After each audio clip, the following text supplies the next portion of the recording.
Kurš kontrolē Hormuzu, ir bijis viens no galvenajiem jautājumiem Irānas kara kontekstā pēdējos mēnešos. Prezidents Donalds Trumps īslaicīgi ierosināja 20% aizsardzības maksu par kravu pārvietošanu caur šaurumu, pirms ātri mainīja savu lēmumu. Irāna savukārt ir pastāvīgi uzstājusi uz pastāvīgu lomu Hormuza šauruma satiksmes apstiprināšanā un pieprasa tiesības iekasēt maksas. Ģenerālsekretārs atkārtoti aicina pilnībā atjaunot starptautiskās kuģošanas tiesības un kuģošanas brīvību Hormuza šaurumā un tā apkārtnē. Visām pusēm jārespektē kuģošanas tiesību un brīvību īstenošana saskaņā ar starptautiskajām tiesībām. Diskusija par Hormuzu sākas ar tā ģeogrāfiju. Hormuza šaurākajā vietā ir tikai aptuveni 21 jūdzi plats. Tā atzītie kuģošanas ceļi iet cauri Irānas un Omānas teritoriālajiem ūdeņiem. Starp tiem nav starptautisko ūdeņu kanāla. Tomēr tā kā šaurums savieno divus lielākus ūdens baseinus, kuģiem, kas šķērso Hormuza šaurumu, ir aizsargātas tiesības saskaņā ar starptautiskajām jūras tiesībām, kas pazīstams kā tranzīta caurbraukšana. Irāna un Omāna var regulēt kuģošanu un drošību savos ūdeņos, bet viņi nevar apturēt pāreju vai diskriminēt kuģus no dažādām valstīm. Ģenerālsekretāra nostāja ir konsekventa.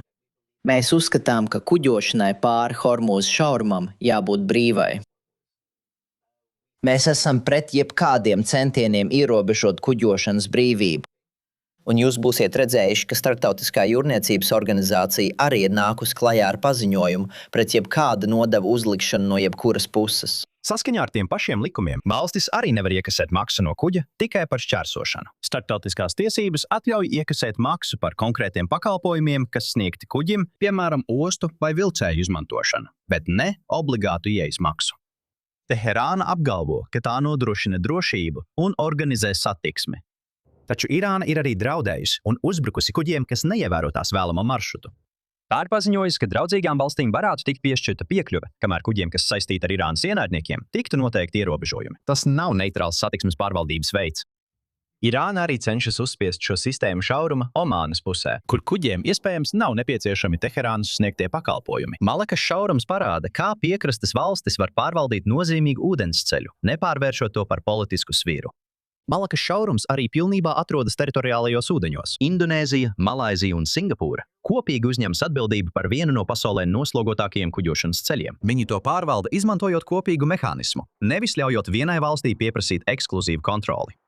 Piekrastes valstis sadarbojas ar kuģošanas valstīm un jūrniecības nozari, lai nodrošinātu navigācijas palīglīdzekļus, drošību un vides aizsardzību. Citas valdības var sniegt naudu vai aprīkojumu, lai atbalstītu šos projektus, bet pats svarīgākais – šie ieguldījumi ir brīvprātīgas. Irāna šķiet vēlas šī modeļa atšķirīgu versiju.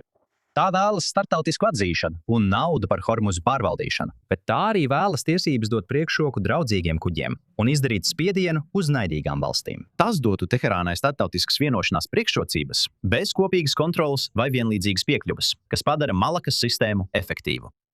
Turcijas šaurumi parāda vēl vienu veidu, kā piekrastes valsts var iegūt īpašas pilnvaras. Turcija pārvalda Bosforu un Dardaneļus saskaņā ar 1936. gada Montrē konvenciju. Vienošanās ļauj komerckuģiem iziet cauri un dod Turcijai varu pār karakuģiem. Tā arī ļauj iekasēt maksu par noteiktiem pakalpojumiem. Taču Turcijas autoritāte tika nostiprināta ar starptautisku līgumu. Konvencija nosaka maksas, kara laika noteikumus un Turcijas kontroles robežas. Irāna tagad iespējams mēģina izmantot militāru spiedienu, lai panāktu līdzīgi izdevīgu vienošanos par Hormuzu. Šāds darījums varētu dot Teherānai atzītu lomu satiksmes pārvaldībā un noteiktu maksu iekasēšanā. Taču, atšķirībā no Montrē konvencijas, par to tiktu risinātas sarunas, pastāvot turpmāku traucējumu draudiem. Irāna varētu izmantot spiedienu, lai panāktu noteikumus, kas stiprina tās kontroli pār šaurumu un labvēlīgi ietekmē tās politiskās intereses. Un mēs vēlētos ļoti daudz investēt Amerikas Savienotajās valstīs, nevis iekasējot maksu. Un man tas patiesībā patīk, jo es nedomāju, ka kādam vajadzētu būt tiesībām iekasēt maksu par šaurumu vai jebkuru citu šaurumu citur pasaulē. Es nedomāju, ka kādam tiešām vajadzētu būt tādā pozīcijā. Gibraltāra šaurums ievēro izplatītāku noteikumu. Tā ūdeņi atrodas to valstu suverenitātē, kas atrodas gar tā krastiem, bet komerckuģiem joprojām ir tranzīta tiesības starp Atlantijas okeānu un Vidusjūru. Šiem kuģiem var piemērot maksu, kad tie ienāk ostā vai pieprasa pakalpojumu, bet ne par pašu šķērsošanu vien. Cilvēku veidoti kanāli, piemēram, Suecas un Panamas kanāli, ir atšķirīgi. To maksas sedz uzbūvētās infrastruktūras izmantošana, padarot tos par pilnīgi atšķirīgu gadījumu. Trumpa priekšlikums īsi norādīja, ka militāro aizsardzību varētu pārvērst par obligātu tranzīta maksu. Tā atcelšana atjaunoja tradicionālo Amerikas pozīciju, ka starptautiskajiem šaurumiem jāpaliek atvērtiem, bez maksas. Kamēr Irāna cenšas oficiāli nostiprināt lielāku kontroli pār Hormuza šaurumu, tās sarunas ar ASV ir atklājušas lielu šķērsli. Vienoties uz papīra var izrādīties vieglāk nekā to īstenot. Īpaši, kamēr Irānas uzbrukumi kuģniecībai turpinās.